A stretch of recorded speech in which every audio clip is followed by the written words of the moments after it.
Bé, bon dia. Ara farem aquesta presentació en anglès i podreu buscar en el canal de l'idioma la traducció per seguir en anglès o bé en català. So I'm now changing to English because we do the translation for the journalist directly, so we can speak more naturally with you. We are entering now this week in the festival with, well, finally there's a kind of South African focus in this festival, unexpectedly, because for different reasons, especially for touring reasons, it happened that we have several companies from South Africa this week in Barcelona. We have Gregory Makoma, we did the press conference last week in Palau de la Música. We have Stephen Cohen. Yesterday we saw Dear Winnie. And I mean, I'm so pleased and so happy to have you here, Brett. It's an honor, finally, that you can come to Barcelona and present your work. I mean, after so many years, I think that Barcelona deserves seeing your work. And thanks for coming. Thanks for being so generous. And I hope we can help the journalists to understand your work better. So let's have a conversation and see what they want to ask us. So we have first some conversation easy, and sure, then they will put some questions and ask. So, I mean, who's Brett Braley? That's difficult to say because a lot of people doesn't know your work here, even if you've been very successful maybe in North Europe, in France, in Avignon. I don't know if you can tell us a bit about your trajectory, about your work, what you've done before, and about the new work. Sure. So, hello everybody. I'm a South African. I'm from Cape Town. My family arrived in Cape Town initially from Holland in 1674, so we've been there a long time. I studied drama at university, and then I graduated in 1992, and I spent a year in India in 1994. And this had a huge impact on me. I attended a lot of rituals, ceremonies, Hindu, Sikh, Muslim, and I was really blown away by this. It touched me in a way that theatre never touched me before. And while I was then in ashram, at Buddhist ashram, I started to wonder why I was so touched here, and I was looking for something here when we had so much in South Africa. In 1994 was also the moment that the regime changed from the regime of apartheid to we had Nelson Mandela became our president. And as soon as I got back in 1995, I started working in the townships, the black ghettos of South Africa, working with township theatre. And this was a huge part of my foundation in theatre work. And from there I went and I spent quite a long time working in the very deep rural areas of South Africa, again working with ritual, fascinated by sangomas. Sangomas are, the closest equivalent would be a shaman, but obviously that's a very broad category. Shamans are from Siberia. And I developed a lot of work coming out of this. I was fascinated in the history of my country, the fact that whites and blacks had been separated for so long, that so much had divided us, that there was so little I knew about 80% of the people in our country, about their culture. And I decided to ground my work in that, and that's what I've been working with ever since. I did quite a few shows in the 90s, really looking at ritual within a South African context, a black South African context, and also the history of South Africa, and also folklore and mythology, because this really interested me. My grandmother was a spirit medium, and so this is also really a foundation of my personality and my outlook, interest in dreams, in reincarnation, in spirituality. This also is really much a part of my work. From I'd say the late 90s, my work became much more political, looking at the inequality within our own country, and also the history of colonialism in South Africa, or in Africa in general, which has disabled so many of the people that, well, basically all the people that live in Africa. This very, very complex relationship between the West, Europe in particular, and Africa. I tend to move around between genres a lot. I've made house music shows, I've worked in opera, I've worked in ritual drama, very pop-orientated drama. Installations, of course, like Exhibit B. And Samsó, Exhibit B was a performance installation which really unpacked the history of the European incursion into Africa, where people were robbed of their land, their culture was demonized, their culture was destroyed, nations were cut up by arbitrarily imposed borders. And it was an exploration of that. And then I worked with this kind of installation drama for a while, and Samson is the first time I've returned to theater, I suppose. And it brings together a lot of my stuff, my various influences, from this real interest in ritual, from a lot of the themes I've worked with previously, referencing Exhibit B as well, and working with a very strong electronic music ethos. Music is very central to my work. It's often the starting point of a scene. Does that give you enough of a précis of who I am? I think so, yeah. I mean, how was the translation? Is it okay? Yeah, fantastic, too fast, fine? Great. I think we saw Macbeth here in Temporada Alta in Girona. Was it Macbeth? It has all these. It had all these elements that you mentioned, right? Ritual, post-colonialism. But you were not following the Macbeth as Shakespeare, right? It's like your own story text. This Samson is also a recreation of the myth in a way. Yeah. You are taking the myth as a maybe starting point to tell your own stories. Sure. Yeah, and in fact, the Macbeth was a Verdi, so it was an opera. So I really, it wasn't the Shakespeare at all. You know, what I do with the myth, I try to strip it down to what is the essence of a myth. And then we used to do this experiment in science class at high school where we'd make a solution in a cup like this. We'd put salts like sodium chloride or potassium permanganate or something, and then you put a filament into this, a piece of wire or a string, and as the water evaporates, these crystals form on it. And I work in the same way. So it's like I'll strip the myth down to its essence, like a skeleton. I'll insert it into this rich solution, which includes my own dreams, stuff that I've had to deal with in my life, the political situation in Africa, geopolitics in general, the previous works I've made, music, art, etc., etc. And slowly things start to form on it. And so the work arises. I don't go out of my way to make a post-colonial myth story or anything like that. It's just stuff arises. I try not to censor it. This is for me very important. And so there's no clear message in Samson. I don't like ideological theater at all. I feel like ideology is not the place for art.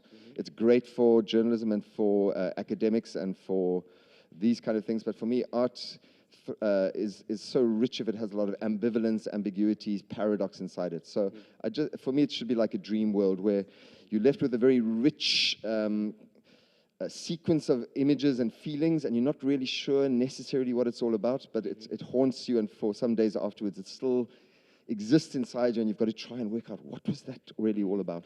So in a way, Samson is open for interpretation, but also in a way, it talks about oppression. One Philisteus is called, oppressing another kind of... exactly. Somehow, I don't know. And I read somewhere that you are comparing that to different situations in the world of today, right? Yeah, that's correct. I was interested in the motivation for working with Samson, the Bible story of Samson was, I was fascinated in how the Greeks had mined the texts of Homer to make their own pieces, these great dramas of the 5th century BC.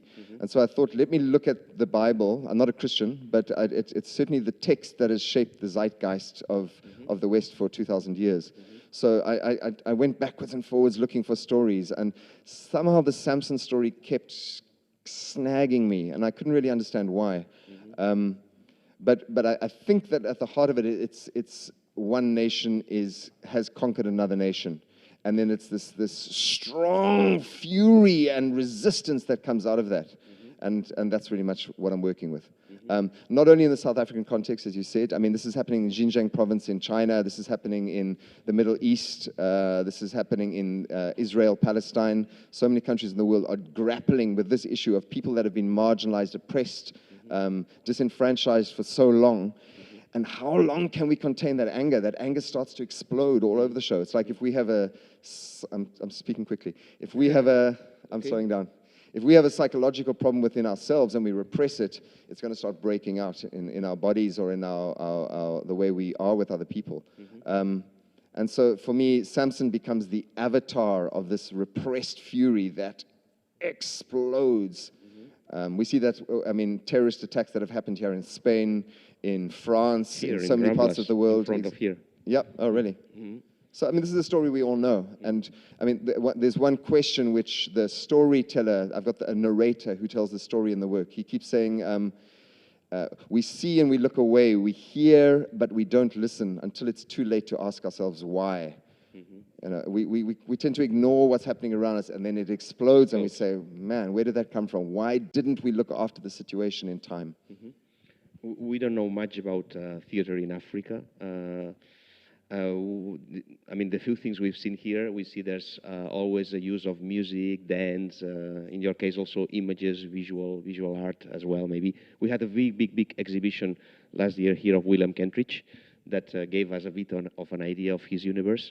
In your work, we also see music, dance, visuals.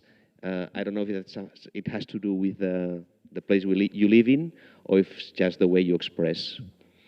I think it's both. I think it's the place because I think, you know, drama as it is known in the West is not an African phenomenon at all. You know, in West Africa there's the tradition of the griot, the storyteller. South Africa as well, there's the place of the storyteller. So much is expressed through song and dance.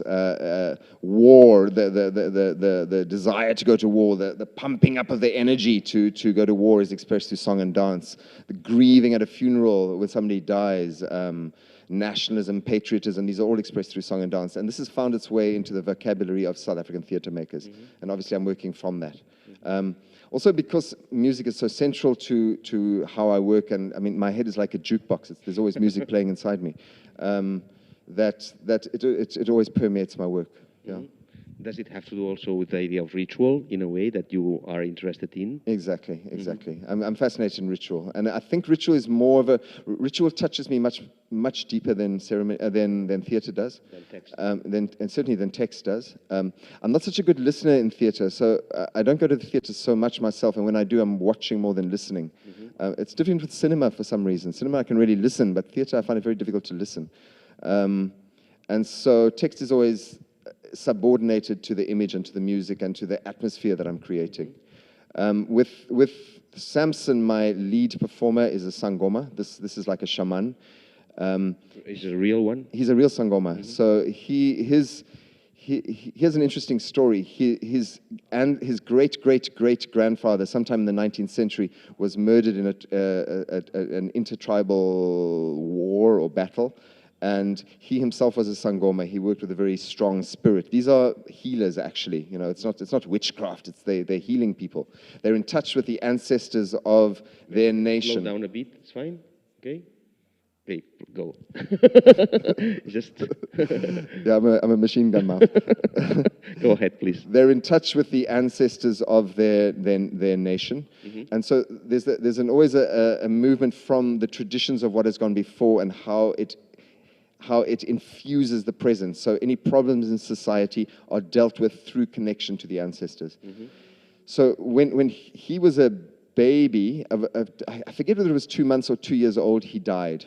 He was taken to the mortuary, but his body was still warm. So they connected other sangomas, and they said, this powerful spirit of this grandfather who had died 5 generations back was insisting to come through the performer, Elvis. And so now he works with this ancestor, which means he has a lot of power, and it is a power that we in the West don't understand, where things are reduced to psychology. You know, psychology is an abstraction, but there's something very powerful that he works with. You were telling me now about these street parades with these strange performers. That itself is invested in something from pagan times that we don't possibly understand anymore. It's reduced to a spectacle, but underlying that, at the roots of that, is something very, very powerful, which probably the Spanish Inquisition snuffed out in the 500, 600 years ago. But it's still very alive in Africa. And I find this stuff it's very deep and it's very strong. You know, my musicians, I've got a team of very talented musicians, and they work with sub-bass in the compositions that they play. And you don't always hear that sub-bass, but it hits you in the gut somewhere. And my feeling is that Elvis as a sangoma is working with something similar that you don't understand it. You might not know it's even happening, but somehow it hits you in a very deep place. And this place, sorry, Mr. Translator, this place is connected somehow to the world of dreams. So it's connected to our unconscious, our subconscious, and so I find it's a way, it kind of haunts us inside and it can stay with us. So do we have to imagine the play as a ritual, and how do we have to prepare to see that? Or we don't have to prepare you don't have to prepare yourself, and you don't have to imagine anything, because it's going to get you anyway. You know, it's when we spend probably 30% of our lives sleeping, and we are dreaming all the time, and that stuff is with us, and we wake up in the morning and we have a complex dream sometimes, and you try to figure out, what was that about? What I saw that, and then that, and maybe that was a reference to my grandmother, and I don't understand that. These things are alive inside us all the time, and they do influence us, and that's how I like to create a work. Okay, I don't know if there's any particular questions, otherwise we can continue our conversation. Brief, think about questions, and then when you have one, just Guillem, raise your hand, and we talk. Okay. I mean, for me, there's something interesting in bringing this. You know, I think, I mean, part of what I mentioned earlier is that what colonialism did is it demonized or reduced or devalued so much of what happened around the world. Like the only way of doing things, or the superior way of doing things, was the European way. But so much wealth and richness was pushed aside. I mean, there was this extraordinary culture in Mexico, in Peru, you know, and these guys had their own ways of writing, of expressing things, huge cosmologies that have been lost to us through the violence of colonialism. How much was destroyed? And these things had as much validity as what is now dominating the world. So for me to work with this stuff, and it's very humbling as well to work with such stuff, and to bring it onto European stage is a political act in itself, because it is insisting that what happens out there is as important and has as much richness as what happens here. And you know, we've just played the piece in Festival d'Avignon, and in similar situations as this press conference, people were saying, you know, that they felt impoverished in a European context by not understanding so much of what we are working with, because it is so rich. You think we can recover some of this, or it's disappeared forever in South Africa? It takes work. Okay. It takes work to. I mean, you have to. You know, one can. And this is the interesting thing about ritual and ritual theater. One can make ritualistic theater where you are playing with the paraphernalia of ritual. Okay. But unless unless you go in and you work with it deeply, you're not going to know how to do it. You know, you got to feel it. You got to find it. I'm not saying I'm a professional at this. You know, I've been working with ritualistic theater on and off for 25 years in various parts of the world. I'm a baby at it, but I've done the homework to find my way into it. And you said you've been in India for a year. I mean, probably this idea of ritual has a lot in common with different cultures around the world. You mentioned Mexico, India. There's something about humankind, probably, rather than South African or pure South African. Is there like something special in South Africa at this level? There is something special, but I don't know if it's anything more special than any other part of the world. You know, and I've also worked in West Africa, and I've worked in Haiti. Which, I mean, Haiti is a fascinating country because slaves from so many different African nations were brought together, and then when they got to Haiti, they were separated. So anybody coming from the Congo nation was put together with people from West Africa, possibly from Mozambique, and everything was creolized and mixed, and so something very rich came out of that. I mean, there are in the little pockets of the world, there are lots of special things, and I tend to. I'm a little bit of a magpie. I don't like to appropriate things, but I like to be influenced by very many different things and then bring them together. Again, it comes back to the solution in the cup I was talking about. As artists, the more we enrich ourselves and we try to understand and have experience of different parts of the world, different things that are happening, from the Far East to North America to South America to wherever, the more rich our work can be and the more reference we have. Because, for example, the last question, and then sorry, I can't because I'm getting excited now. But this is a press conference, so I have to. Just my last thing, and then the music is an example of what you're saying. The music in the piece is a mixture of different styles, different musics. Tell us a bit about who composed the music, or where have you taken the music from? So Shane Cooper is an electronic musician, and he's a jazz musician. I was listening, and so I chose him because I was interested in what the music he makes, and he's a very sound musician, very precise. I was listening to dubstep music from the UK from from about 10 years ago when I was working this piece. Groups like Burial, Uncle, Code 9, and I was also listening to a lot of Radiohead. And so I'd say to Shane, this is the scene I'm composing. If you listen to Weird Fishes by Radiohead on the Kings of Limb album at 3 minutes 35, where that drum kicks in and that transition, that's the feeling I'm looking for. And so he'd take that as a starting point.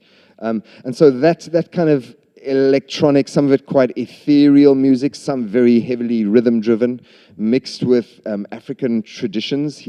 He works with African jazz, so he's got his own, he was very familiar with that vocabulary. Then I did another work about Carl Gustav Jung's journey to Uganda in 1926, and I collected songs from there, and so they are in the work. I've also got Camille Saint-Saëns, an aria from his work, Samson and Delilah, and I love the eclecticness of throwing these things one after the other, so it creates this crazy hallucinogenic world of different musical influences. This is fascinating to me, and it comes back to the dreams again, and the hallucinogenics. Okay, Guillem. Sí, el Jordi Bordes ens demana, lligat amb la música que estàs explicant ara, parles de música electrònica en concret. Com lliga una música artificial en un context de rituals? Que sempre pensem en una rondalla, en l'instrument físic. Com lligues aquest tipus de música? I'm not trying to make something folkloric, you know. I'm not so interested in the folkloric.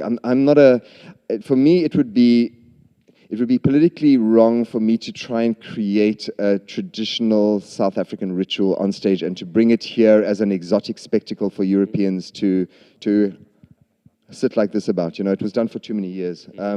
So I'm interested in working with very contemporary media.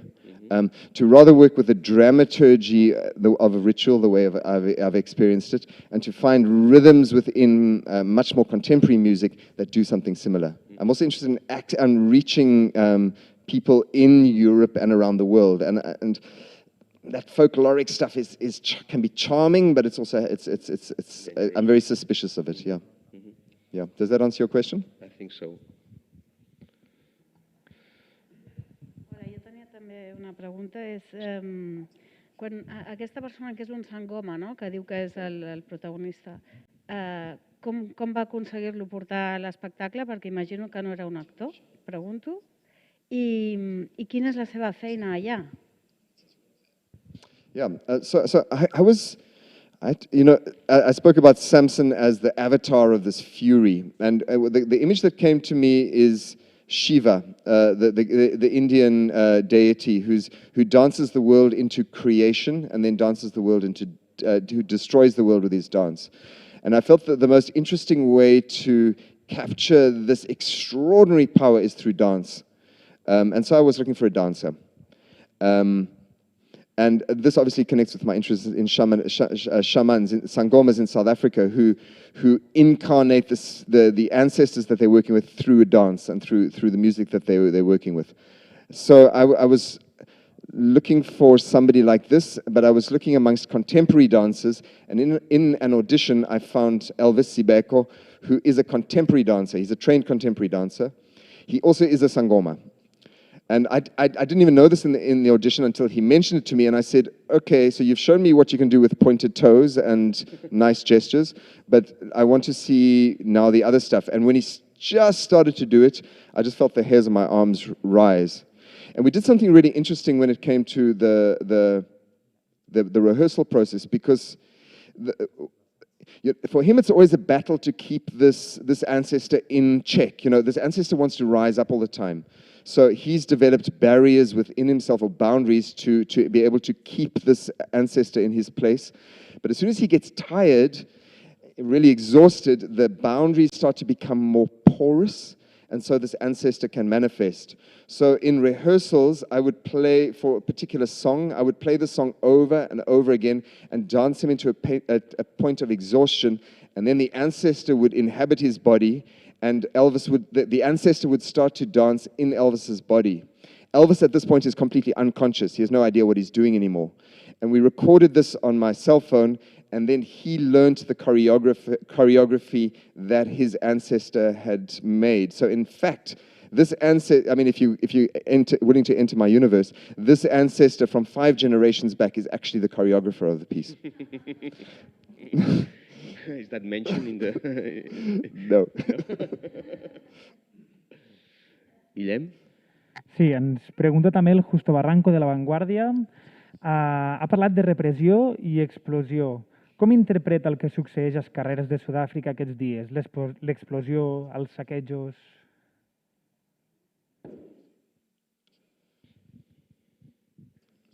Yeah, South Africa is in a really bad situation right now.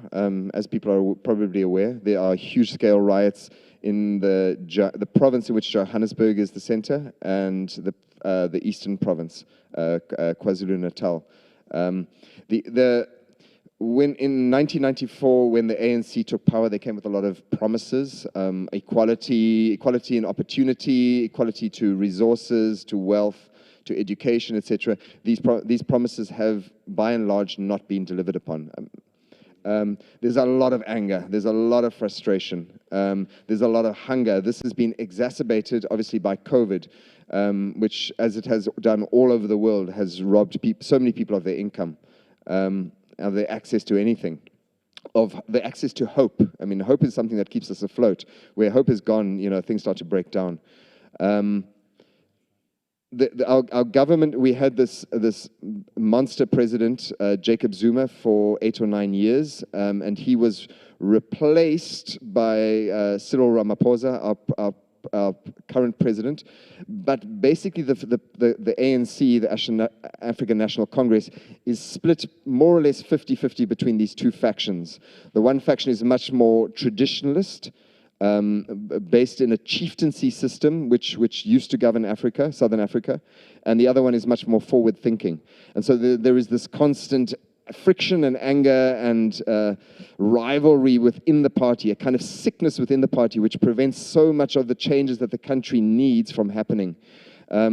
Jacob Zuma was a corrupt mother, and he has recently been sentenced to prison, as you probably know, 15 months for contempt of court, for not arriving in court.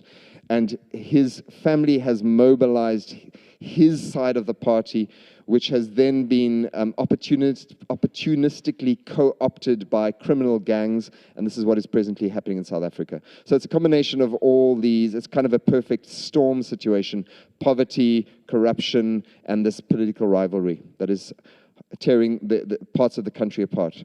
Obviously, I heard yesterday, I haven't checked today, that 25,000 troops have been brought out onto the streets, or are being brought onto the streets. And obviously, that can have its own repercussions. We all know the dangers of the military coming out onto the streets. But hopefully, this is going to be contained. There are also stories of hope, and it's interesting because people so often see white people as the purveyors of civilization and order, but a lot of these cleaning up, of protecting shopping malls, of trying to rebuild the society even as it is in the throes of this volcanic eruption, is coming from black people. So I think this is very important as well. Black people with economical power, or No. Black people with a civic conscience. Black people for whom family, society, order, interpersonal respect is important. Mm-hmm. People who don't want to descend into the horrors that we've seen play out in so many parts of the world. Tenim una altra del Jordi Bordes. Diu, des dels mitjans dels anys 90 vau començar a treballar amb la població negra. Com vau començar? Com us hi vau apropar per respectar totes les veus, les seves i les pròpies? Sorry, I didn't get the first part of the question. Si pots repetir la pregunta, sisplau. No he entès la primera part.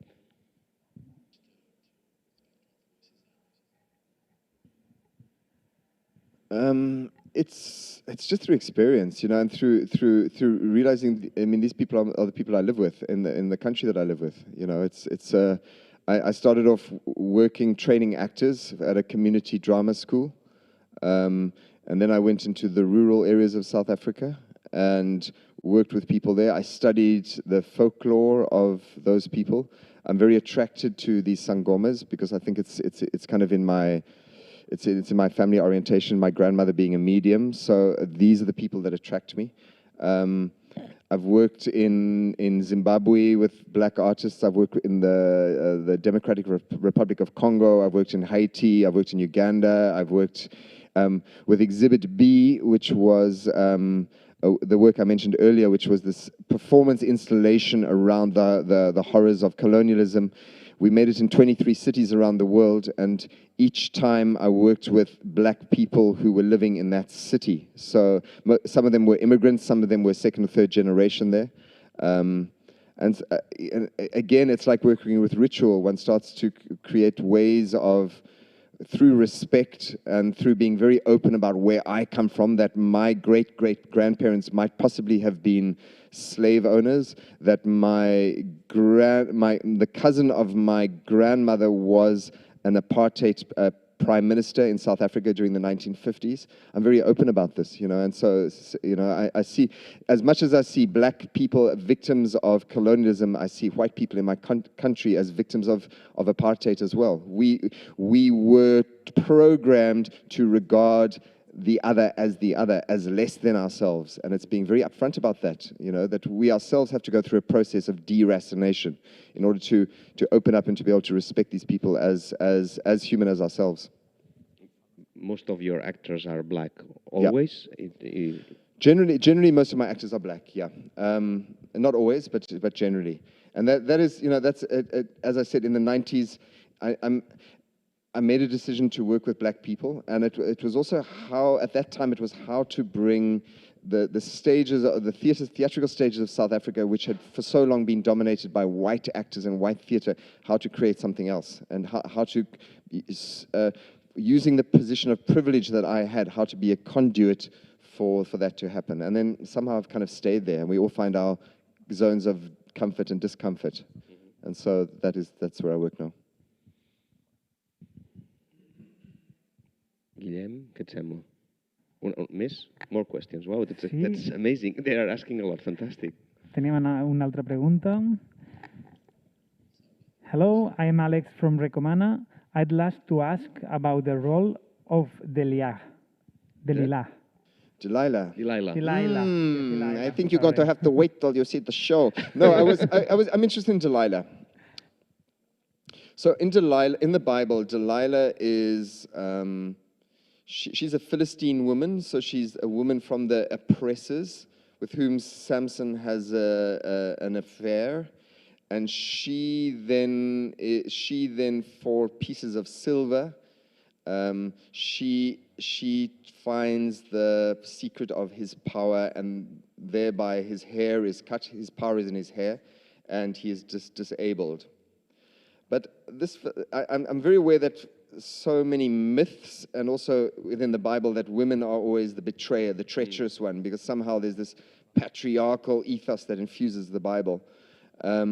And so I try to imagine Delilah as, if we look at what happened at the Bataclan a few years ago, where these, where it was shot up by members of Daesh, ISIS. I try to imagine that if Delilah had a family member killed in that situation, and what a courageous woman she would be, that she steps into the bedchamber of Samson in this terrifying man. He's a terrorist, sowing seeds of violence. He's just wiped out the whole Philistine army with the bloody jawbone of an ass. And she steps in, and she is there because she wants to protect the order of her society, her people, her family. And so I see her as a very courageous woman. For me, she's a heroine.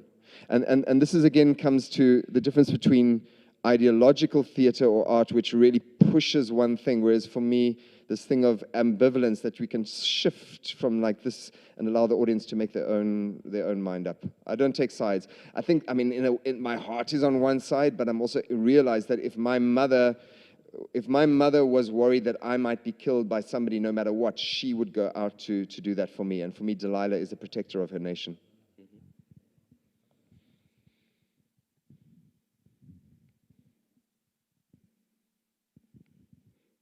More questions? De moment no. Comments?